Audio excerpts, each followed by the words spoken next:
জয় জয় শ্রী রাধে। সকলে কেমন আছেন? আশা করি রাধারানীর কৃপাতে সকলে অনেক ভালো আছেন এবং সকলে ভজন কুশলে আছেন। তো সেই দিনটা ছিল শ্রাবণ মাসের তৃতীয় সোমবার। আমি যাচ্ছিলাম কামেশ্বরী জিউয়ের মন্দির জল ঢালবার জন্য।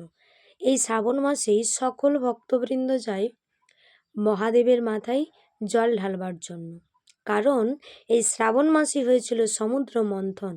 আর এই সমুদ্র মন্থনের ফলে বহু মূল্যবান রত্নের সঙ্গে উঠেছিল কালকূট নামক গরল। আর সেই গরল, সেই বিষ যদি পৃথিবীতে পড়তো, এই পৃথিবীর সব কিছু বিনষ্ট হয়ে যেত। তাই মহাদেব করলেন কি, এই পৃথিবীকে রক্ষা করবার জন্য সেই গরল তিনি পান করলেন। আর সেই গরল পান করার ফলে মহাদেবের কণ্ঠ নীল হয়ে যায়, তাই তার আরেক নাম হলো নীলকণ্ঠ।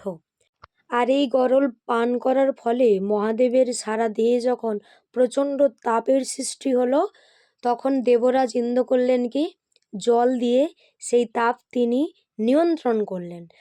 তখন দেবাদিদেব দেব মহাদেব বললেন, হে দেবরাজ ইন্দ্র, তুমি যেভাবে জল ঢেলে আমার দেহের তাপ নিয়ন্ত্রণ করলে, শ্রাবণ মাসে কোনো ভক্ত যদি এইভাবে জল ঢেলে আমার দেহের তাপ নিয়ন্ত্রণ করে, আমি তাদের প্রতি অতীব অতীব প্রসন্ন হব।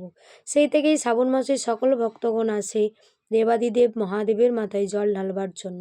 তিনি হলেন প্রকৃত বৈষ্ণব, যিনি ভগবান শ্রীকৃষ্ণচন্দ্রের আরাধনা করেন।